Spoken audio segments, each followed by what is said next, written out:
Thanks so much for coming. This is a presentation of a class at the University of Montana Western entitled Environmental Field Studies.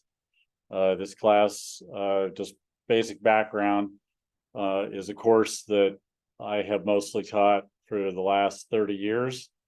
And our work has been primarily on doing stream assessment. And we've worked on everything from Blacktail Deer Creek in Dillon to Poindexter Slough in Dillon, the Beaverhead River, the Red Rock, Long Creek in the Centennial, Selway Creek up in the Bloody Dick area, the Big Hole for 10 years related to the fluvial Arctic grayling study. And then I got drug over the Continental Divide by Alex to work on the Clark Fork, which has been really educationally the best move we ever made because of this additional piece of the puzzle of the metals and their removal. So it's been a spectacular learning environment for students at Western to work on. And so I appreciate you tuning in. Students will present what essentially was about 2.5 weeks worth of field work.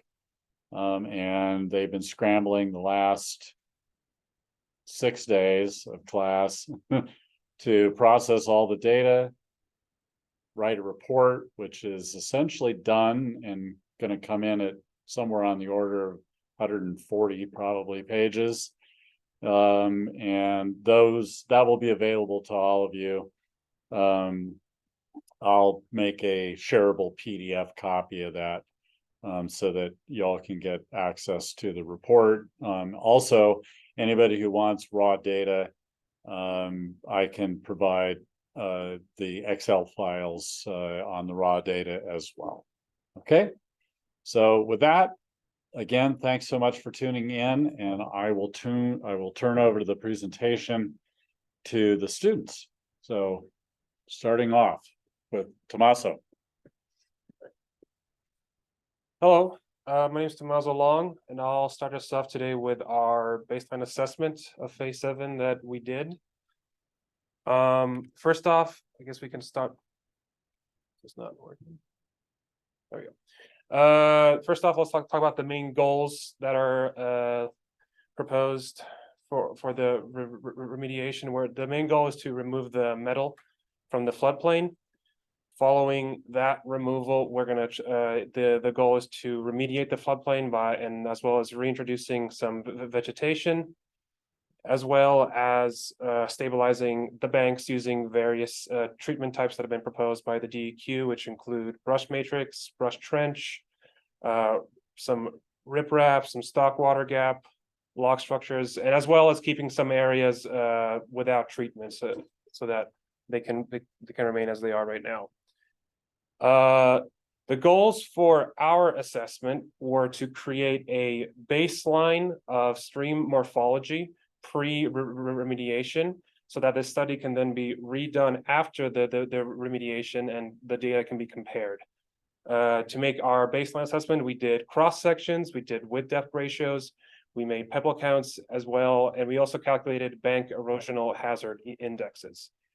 Additionally, we also did a longitudinal stream morphology assessment by measuring lengths, depths, and widths of a series of riffle, runs, pools, and glides.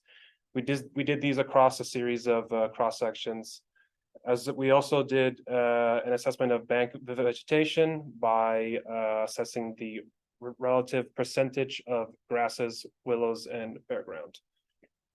Now, for our stream morphology assessment, when we started off each site, we would approach it and insert 2 stakes and then map the 2 stakes on the 2 sides of the river, both with simple GPS coordinates off of mapping tools on our phones, as well as later on a student, what's her name? Maggie Olson from Montana Tech came after with a high detailed GPS tremble device to get more detailed coordinates. Those coordinates are being processed still, and we should be getting them fairly soon.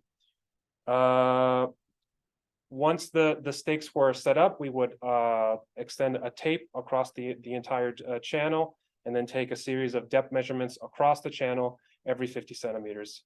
Depths would be taken using a top gun device, so we can get elevations as well as depth of water to get a water line for the cross section. After that, across the site, we would do a series of width measurements as well as 3 depth measurements. And then we would take the average of the 3 depths, divide the width by those depths, and to get a ratio of width to depth. For pebble counts, we would use a gravelometer to take a series of pebble measurements in order to determine the siltation of the channel.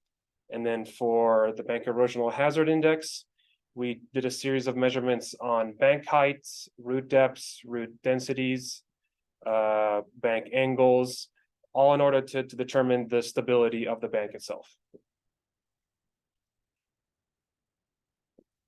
All right, so my name is Rachel Howard. Here's a map of our phase 7. So as you can see, it starts here at the county line between Powell County and Deer Lodge. And if you look closer here, you can see where it is in relation to Racetrack Pond. We've mapped each of our 16 cross sections. 14 of them are numbered, and we have 2, this riprap cross section and the vegetation preservation cross section that are determined based on those specific treatment types. All of these cross sections were determined in conjunction with management agencies according to the various proposed treatment types. And as you can see, there's a variety of different locations from meander loops to straight sections, so we can kind of get a good baseline and overall all the details.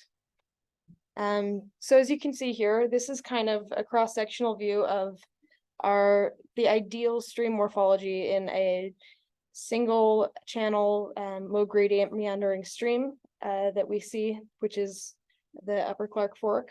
So it has an undercut cut bank here, and it rises up to a shallow angle on our point bar. And this is the result of the helical flow that follows the thalweg of the river. So this, keep in mind, is our ideal shape, what we want. Moving on, this is what we're actually seeing.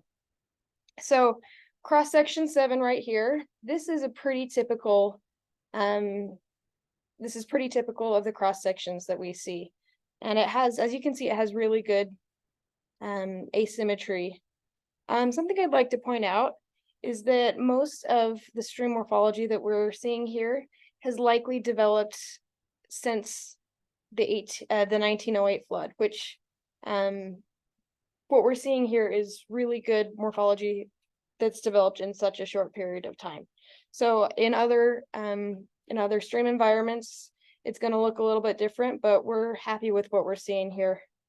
Something else I'd like to point out, this cross section 7 was taken at the point of this meander loop. So it's right, you've got your cut bank, you've got your point bar, and it's developed this asymmetry that you've got, again, your cut bank here and your point bar here. In other cross sections like 14, we do see more symmetry, and this is taken in a straight section, so we don't see as much of the asymmetry that we're seeing elsewhere. But most of our cross sections are tending to look more like this 7 and less like this 14.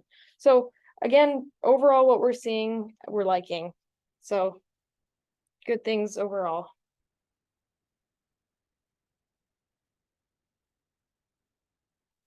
Hey, I'm Alex Becker, and I'm here to talk about the width depth ratios on the Clark Fork River.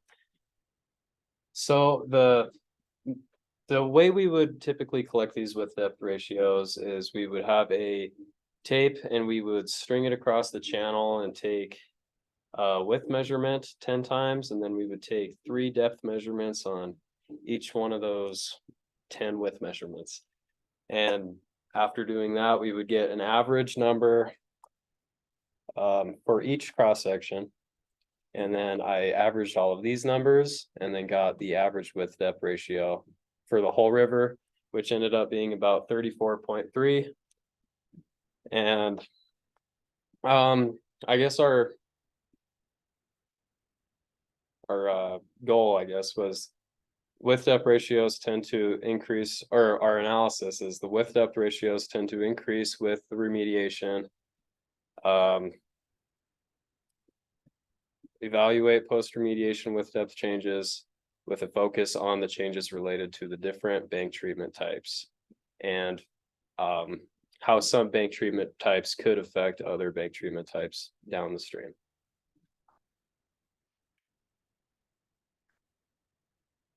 Hello, everybody. My name is Howie Vigurs. I'll be talking about the pebble count analysis for stage 7 of the Clark Fork. So for the pebble counts, we had to use this gravelometer, and how you use that is pretty much going around the cross sections, gathering 40 pebbles and putting them into these little holes to see which size they fit into, and that'll give you obviously the size, and you can put that into a category. And so most of the dominant sizes were between 16 and 128 millimeters.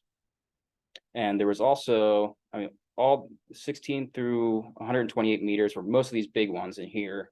And then there's this 13%, which was actually the less than 2 millimeters, which is sand, silt, and clay, which is very good to see. And we noticed that a lot of that was kind of congregating around the point bars.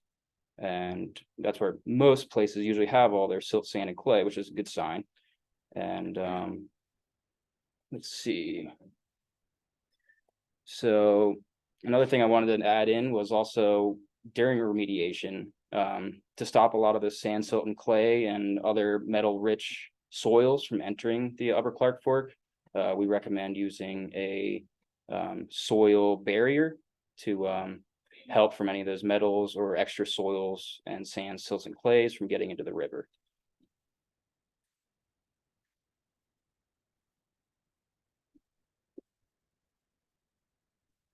Hi, my name is Lauren Holston, and I was in charge of doing the Bank Erosional Hazard Index, or BEHI analysis. And so when we were out in the field, this is kind of an example from cross-section 7 of what we would do at each site. We would collect root density, root depth, bank angle, surface protection, and bank height at 6 locations. Some of the cross sections we were only able to get 3. It just depended where it was on a cut bank or in a straight section. And then later in the analysis, I would go back through and we used the Roshkin scale. So sorry. And I went through and calculated all of these scores, and we would find the total score and BEHI category of each location that we measured. The average BEHI of phase 7 was 20.6, and this means that it was moderately susceptible to erosion, which is what BEHI is measuring. It's measuring the erodibility of the bank. So it's incredibly important in remediation. One thing that's extremely important to know is we noticed root penetration was significantly lower in areas of higher metal concentrations. So this picture on the right here, you can obviously tell where the metals are. And all of these roots up here are extremely shallow. Down below, they're all dead, and that's from before the 1908 flood. But roots cannot grow properly in the metals, and so most just die off or don't extend past the metals, which means that surface protection is a lot lower because a lot of this that can only grow on the banks are shallow grasses. Also, root depth is sorely lacking.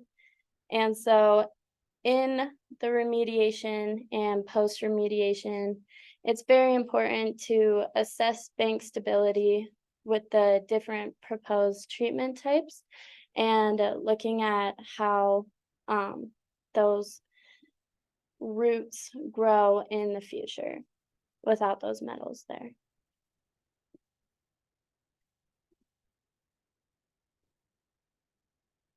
Hello, I'm Mia Thorne, and I'm gonna be talking about our longitudinal stream morphology survey that we did. And so this additional survey was done so that we could assess the longitudinal features, so the riffle, run, pulls, and glides. And this was done so we could get a 3D view of the stream, not just a cross-sectional view. So to start with our methods, we measured the lengths, widths, and depths of 18 total riffle, run, pull, glide sequences. And this was done to assess the longitudinal channel morphology and post-remediation changes. And then we also did a vegetation survey just by looking at the left and right riverbanks, assessing the percentage amounts of grass, willow, and bare ground for each riffle, run, pull, glide sequence. And then for the analysis, as you all, I'm sure know, what we're looking for are short and deep pools and riffles with a greater length and more shallow. And that's pretty much what we saw. So that is looking good so far, and we'd like to see that in the future. And as far as the vegetation survey goes, we did see a lot of grass in the proposed treated section and the proposed untreated section. There was quite a bit of bare ground, which we'll be needing to keep monitoring, because we know, like they were saying with the sedimentation, we don't want to see those pools getting shallowed up or the riffles having bad habitat because of any siltation. So going forward, we'd like to assess impacts of the different treatment types, focus on pool depths to assess sedimentation, and assess bank vegetation for its recovery. The recommendations that our class came up with was to follow up with the post-remediation assessment. And then the focus of the post-remediation assessment should be on the different bank treatment types. And then post-remediation longitudinal assessments should focus on pools to assess any sediment accumulation. And then we'll take questions now, if you guys have any.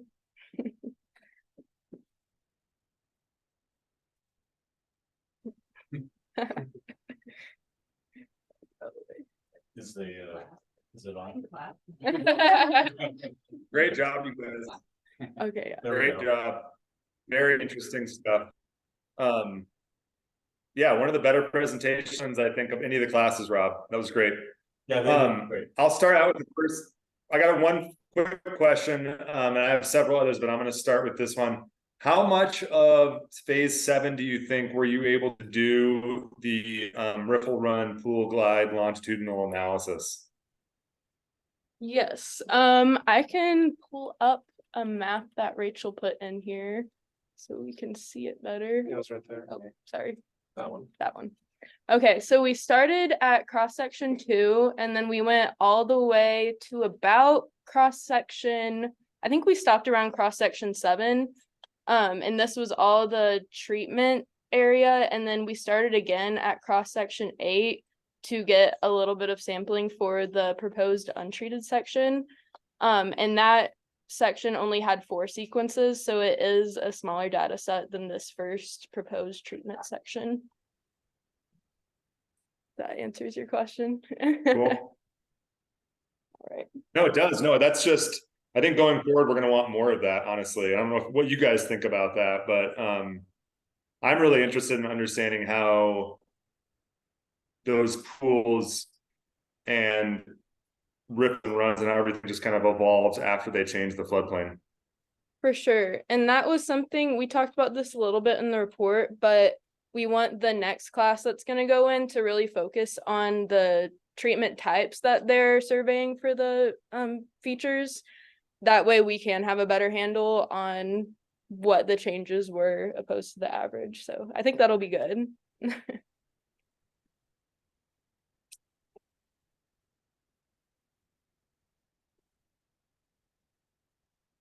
I'll ask the question if I can. Hi, I'm Nathan. I want to ask about the pool depths. Did you guys run into pools that were too deep to wade? And if you did, how did you measure the depth? Yes, the short, definitely a couple times, each of us swam. So yeah, that would be a Nice. data maybe discrepancy, is there were pretty high flows while we were surveying them. So we just did the best that we could, but I would say there are some pool depths that may be even deeper than what we were able to gather at the time. What would you say, Mazo? You're the tallest. I hope it was a warm day anyway. for Definitely those of you towards that the end swim. of the phase is when they got really deep. What would be the maximum depth, you think? 8 or 9 feet. 8 or 9 feet. Oh, I was doing. Did you hear that, Nathan? So they're 8 or 9 feet, they're saying.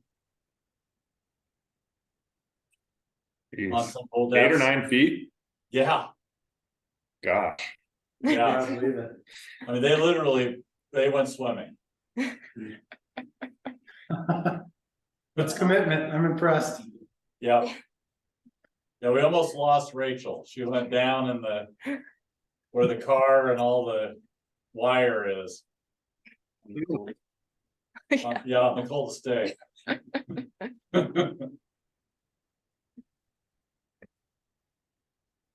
More questions? Okay, I have a really hard question. And I'll let somebody else go. So it might not be that hard, but there was a comment that I think Alex made or somebody made about the restoration resulting in an increase in width to depth ratios, right? Do you have any recommendations on what could be done to prevent that? Ooh, yeah, I'm not sure. Let's That's look. a hard one. Wait, It is. Sedimentation traps, I think, was a good recommendation that possibly could help with that. I would suggest also more like willows and some vegetation is really good for armoring those banks. So trying to scrape off all of the metals and stuff from like the cut banks and the point bars where there is willows will just like further mess it up for a longer time needed to get back to normal on those, which you probably know. What else would you think, Rob, for that? Yeah, I don't know, Alex. I mean, what we've all, talked about out there as a group is that there's an inevitable shallowing and widening that's going to occur in order to get the metals off the floodplain. I don't know how you get around it. I mean, there are ways to get around it, but they involve leaving metal. So if you want to remove the metals, you're gonna, you're gonna alter the channel profile.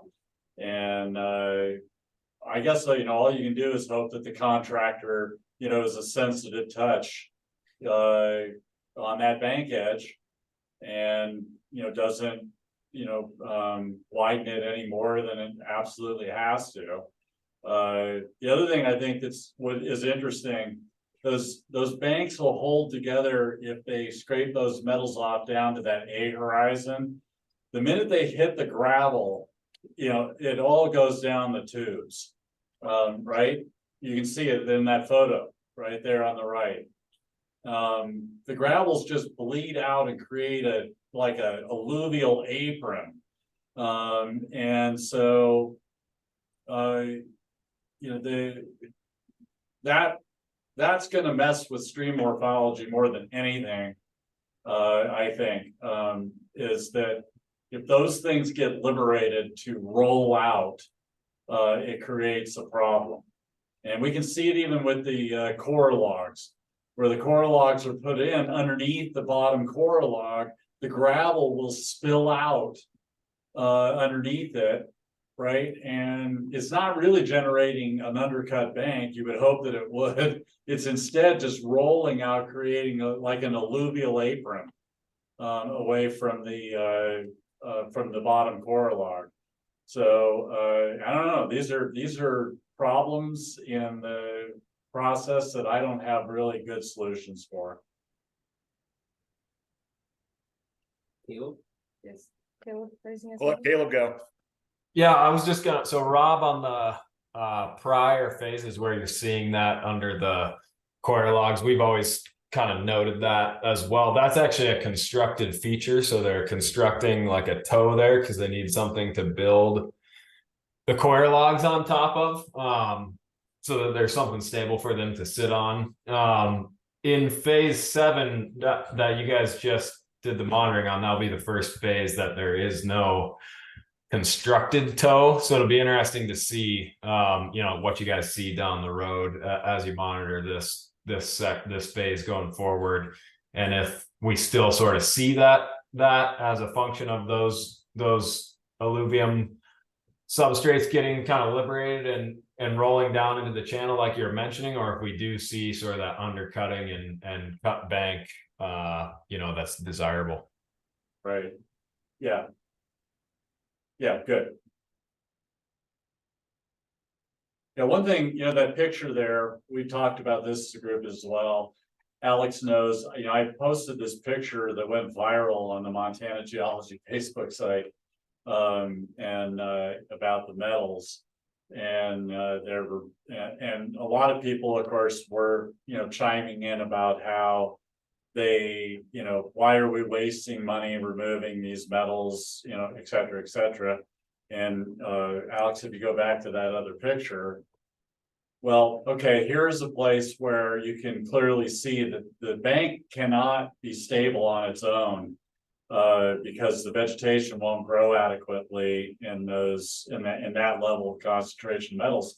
So we talk, a lot of the slickens we focus on are point bars, but you've got slickens on cut banks too. And here's an example of one. And that cut bank will never hold together. You got to remove the metal. So if people don't want metal into the stream, they're going to have to remove it. It's going to go off the floodplain, either through blowouts and the point bars like happened in 2019, or through continual cut bank erosion like this. I thought a lot over 5 years doing this, about this notion of diminishing the amount of metal that is taken out of there. And I've come to feel, now I think that just get the metal out of there. Like Montana wetlands and waterfowl. It's going to take time for remediation to take place and for the stream to go back to functioning properly. That's just the way it is. Wetlands, waterfowl. But I'd rather see the metals gone. I mean, I know that you got landowners that don't want the metals out. They won't let you in, right? Isn't that happening, Alex? Oops, you're on mute. Yeah. No, it is, but Mark, I'm gonna let Mark ask the question. Okay. So this was great, and thank you all. My question really is about study design and the future. And will you is the plan to kind of have an interval where you do this again after remediation's been performed to see changes through time?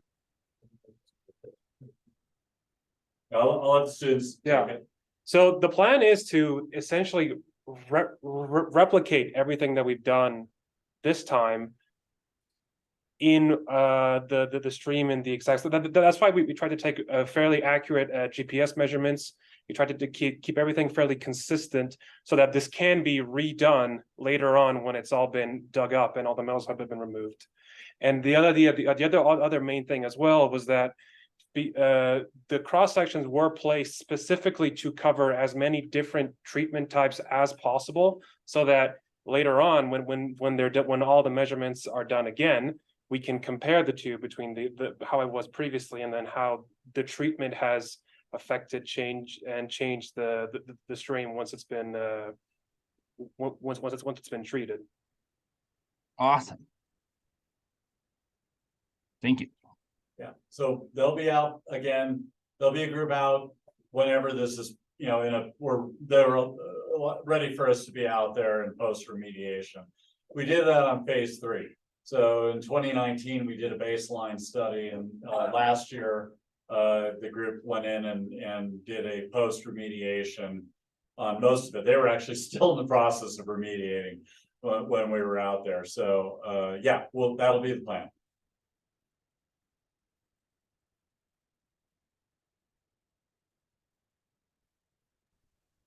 This is Nathan again. Just thinking ahead into the future and assessing, you know, the sort of the trajectory of these remediated phases after they're done.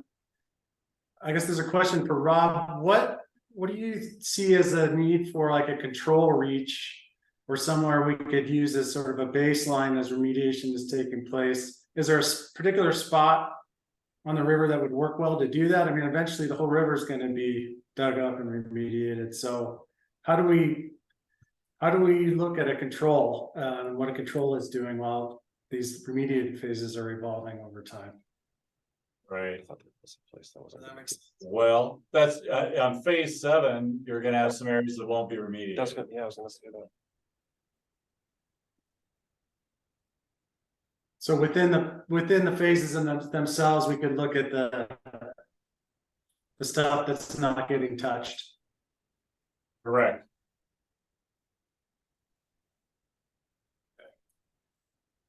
Yeah, because you got some resistant landowners. That do you? Yeah.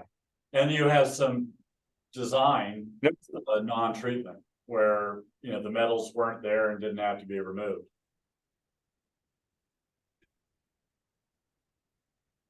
Here's as a follow-up to that though, do you think have enough data in the remediate, like in both of those sections to be able to like kind of draw conclusions in the future, or should we go back out and get more in phase 7? I personally think, you know, I'm biased, but these guys blanketed phase 7. Every treatment type is covered, including not treated. So I can't imagine adding cross sections will help. And the fact that they did that longitudinal survey, measuring every riffle, run, pool, and glide, so that we understand not only the cross-sectional view of the channel, but the longitudinal sine wave of the channel. We're gonna have a good handle on what the remediation did to phase 7. I consider phase 7's without question the most interesting thing we've worked on because of the different techniques that are going to be used for remediation. And we talked a lot about that as a group out there, that the next group will be able to come in and see not only how those different techniques worked or didn't work, but also how they affect one another, right? Using one technique in one spot, does that affect, what happens to the channel morphology down the way? So for example, riprap is notorious for affecting, channel morphology downstream. If it's done poorly, it accelerates the flow around that loop and it projects a much higher flow velocity against the next meander loop downstream, right?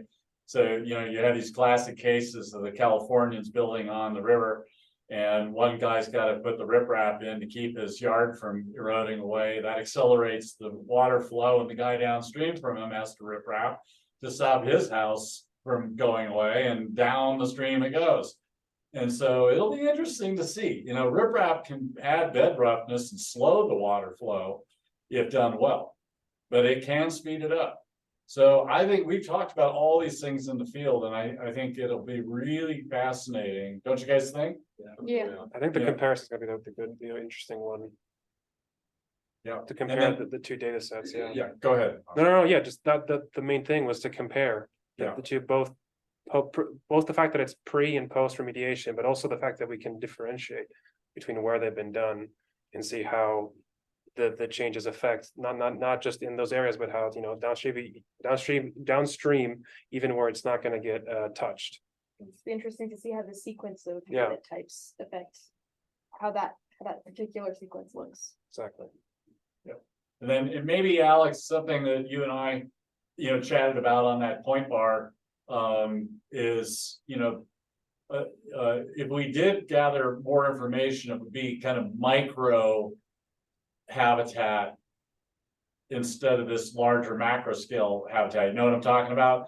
So, that one log sitting on that point bar, creating a little micro habitat that might create a little bit of shallow, water out of the mainstream that small fingerlings can hang out in, and make it, that kind of stuff.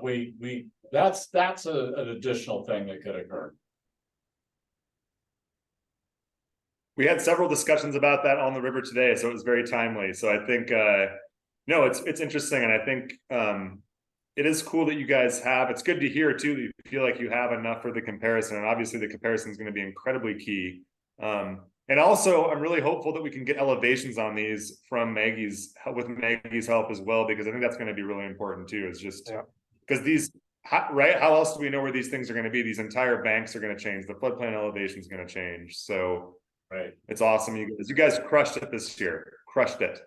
The other thing I think, last thing on this, is I think it was awesome that Caleb and Nathan were able to provide some guidance, and that DQ was able to provide those initial design documents, so you guys could hone in on the future treatment types. So. Good job to everyone for helping, and good job you guys for surveying it. So yeah, I want to add to that, Alex.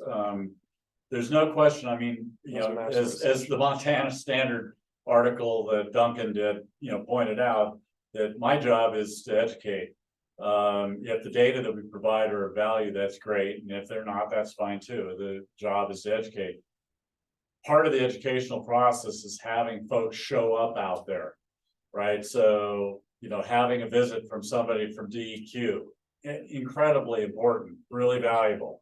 Having students listen in on my conversations with private property landowners as I'm trying to procure access, really valuable, right?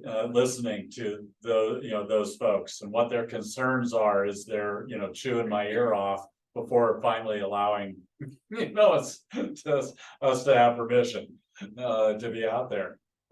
So the input from the agencies, this study was made orders of magnitude more interesting and better learning experience in every way, both through the social science aspect as well as the science aspect for these students as a result. So my deepest thanks to Caleb and Amanda and Maggie. Alex, even though I guess I could, thank Alex. I hate doing that, but if I have to, I will. Of course, Nathan, who's always been, great, and so on. You're all very much appreciated. Thank you, guys. One more comment. Looks like we have. He's raising his Yeah, hand. one more if there's time. Is there enough time?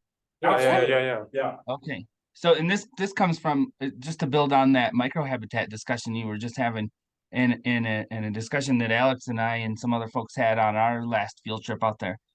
And with production in streams like these, primarily coming from outside sources, so otherwise known as allochthonous input, in the form of leaves and whatnot falling into the stream, as opposed to growing from the bottom like you would see in a bigger river. If you had any time or more time and resources or students or whatever, would that be something you could look into? So that'd be almost like a leaf litter count of the stream bottom, knowing that when areas are remediated, they're lacking essentially all vegetation or any type of overhanging vegetation for a serious amount of time afterwards. Yeah, I think that's something that could potentially be done again with the time, with more students potentially. Our team only had 6 students, so we did what we did with the resources that we had and the people that we had. So I think that's something, with more time and more people, that's absolutely something that could be done in the future. What mention something about what we noticed with vegetation, with in-stream vegetation. We did notice that there was a lack of in-stream vegetation, so that's something that's interesting. that we took note of, and again, could be looked upon, expounded upon in the future, again, with more resources, more people. Even like overhanging trees, we barely even, there's nothing really overhanging on this stage, really. But it's pretty well open. I'm sure it gets a little bit extra sun and warmth as well. And that will be something pretty cool to look into a little bit more. Definitely active, I think. Especially like especially like when those metals are removed, it will be really interesting to look at how deep those roots have the potential to grow, and also how that stream habitat changes and how it has the potential to change. And that would be really cool to look at. Like Rachel was saying, there were 6 of us and we didn't really have the time or resources for it. So, but it's definitely something to look into. So I'll weigh in from past work. We had a big team a few years ago, and they have, students all have really good GIS and map compass GPS skills. So I put a team on mapping sediment on the bottom, but they also mapped the vegetation. And then we took geochemistry samples for geochemistry. And we've done it down here on Poindexter Slough and Dillon when we did a post baseline, we did a baseline and we did a post baseline study multiple times there. We actually mapped in-stream vegetation, because down here in the Beaverhead, in-stream vegetation is a big deal. And in fact, actually becoming a problem, as most of you know, right? There was quite a problem with algae in the Big Hole River this year, and it seems to be true in the Beaverhead. I've seen it in Big Sheep Creek. But anyway, yeah, we can map it. If I have enough people, we can absolutely map it, and we can make GPS maps that show in-stream vegetation that's growing, as well as these other parameters like woody debris, leaf litter, and so on. Mark, that is something we should talk about in the future. I think it would be cool if Rob's class could do it, but I think that there is a growing understanding that when we're doing this restoration, we're removing a ton of wood, we're removing a ton of organic material from the floodplain. And I think trying to suss out how that's impacting the channel would be fascinating. And I think a place we should totally go. I'm totally on board with that. I would love, and Rob, we would love to talk to you and others, but I think that is an interesting point, because yeah, that's what we're seeing in some of those restored sections, right? Is a lack of recruitment a lot of times of organic material and stream. And I think about it as a fishing person from a wood perspective, but it's bigger than that. You're right. It's the littoral matter. It's a lot of other things. So yeah, it's noticeably lacking in phase 7, frankly. If you were to compare it to, say, the Beaverhead or Poindexter down here, there's a noticeable absence of in-stream vegetation. I'll see every once in a while a little bit of vegetation that I recognize, like, oh, I see that in Poindexter Slough, but it's like not even a tenth of what occurs down here. And that probably, I'm not the fisheries expert there, you guys are in the room over there, but my guess would be that lack of in-stream vegetation is maybe not in the best interest of fish. Some of it. And it's probably a balance, like anything. Rob, I would just Nathan? point out that there's parts of the Clark Fork where we have nuisance algal blooms and eutrophication. So there's a balance there between having a productive system and an overly productive system. And yeah, I think, at least from the Clark Fork, from a ecological perspective, it changes from reach to reach depending on what the conditions are, what the the various nutrient inputs are, where the wastewater treatment plants are. So I think it's location specific. Yeah, okay, that makes sense. How was it? Well, one way to, Struck would be interesting to look at would be the macroinvertebrates and the functional feeding groups.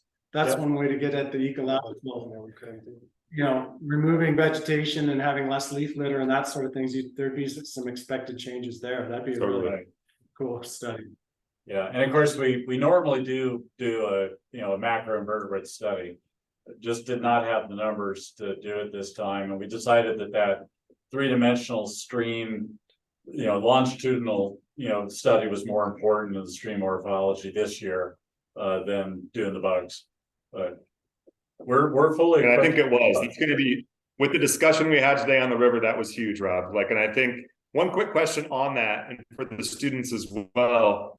So with the longitudinal data that you have in the sections you did it, can we get at residual pool depths for the pools that you measured? Yeah. Yeah. Yes, okay, They have nice. every pool measured to bank full, Okay, right?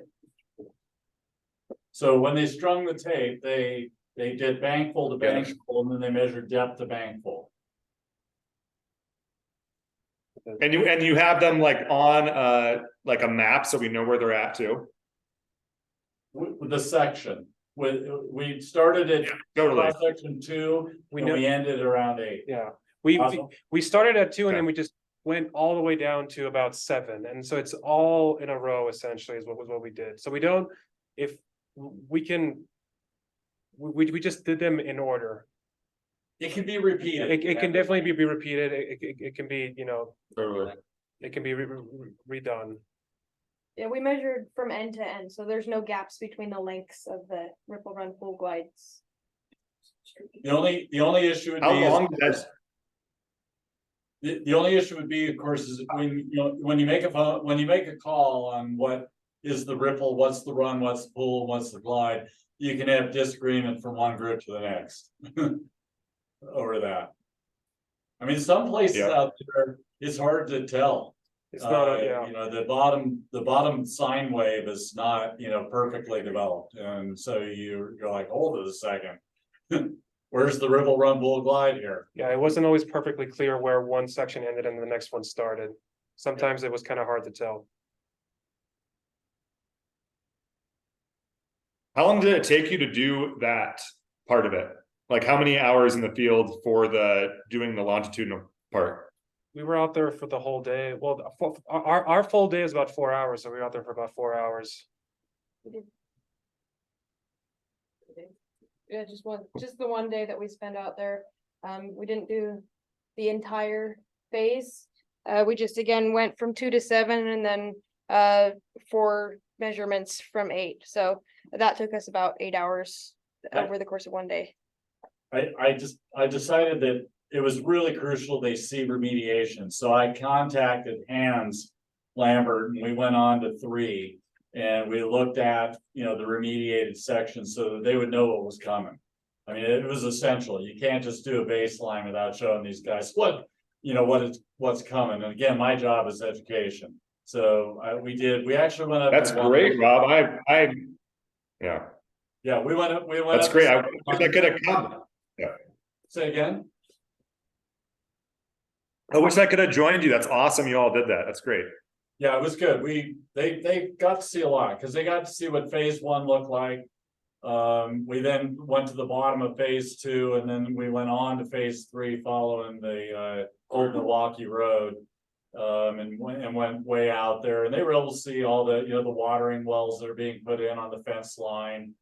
And a variety of other, it's great. You can see a lot from that railroad track with regard to the mediation. And I pointed out to them that because you could see from the bridge that really terrible slicking that had, the cow pie back up at the spill points, right? That, we use so much in our photographs, how good that looked, right? With everything, taken out of there. And so that was good to see. I was pretty impressed. I thought 3 looked pretty good. The people that listen to this recording are going to love you for that, Rob. Well, I was really pleased about those junipers. I mean, they're all holding, the banks are holding, and I think in the long run, it's gonna speed up the, getting the kind of stream morphology that we want.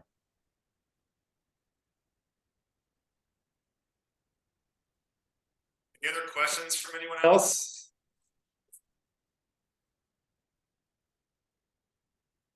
Okay. Well, thanks. Well, a Rob, lot. I gotta say thank you one more time. You guys did an amazing job this year, a really amazing job. And I just want to make sure we get all your data, Rob, because I think, especially after some of the discussions that have been happening recently, I think this is going to be very valuable baseline data that will get reused. So great job, class of 2023. You all crushed it. And I wish I was there. Rob, I will find a way to get them all beverages. I need to do that through you because I owe them all beverages, Yes. as I said I was going to do. They have brought it up, so. But And I know they brought it up and they deserve it because I've been a bad collaborator this time. So they did beers a for great everyone job. or non-alcoholic. They did a great job, even when ill. Yeah, we had several that we pushed them through illness out there on the river. That's commendable. Illness, leaky waders, and like Oh my everybody God. took a dip. I mean, that's amazing. Yes. You guys crushed it. Yeah, there are a lot of leaky waders, So. not a lot of lunch, right? Because you know me, I don't stop for lunch. So yeah, they did crush it. You know, we're worried about what we could get done with 6. It was really amazing, all the data, and the report's done. They got it done last night. So.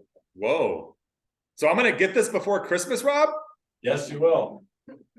Whoa. And he's gonna finish This up the class, old one, that's I think. you guys can, yeah. You're lucky. Impressive. Okay. Well, hey, all right. great job, everyone. And I'm sure Thank you. some of you will see me again in one of Erica's classes, I'm sure. But thanks, everyone. All right. Okay. Thanks to everybody for joining. Thank you guys. Great presentation. Thanks. Okay. There we go. Got to unplug something. Sorry. 1, 2, 3.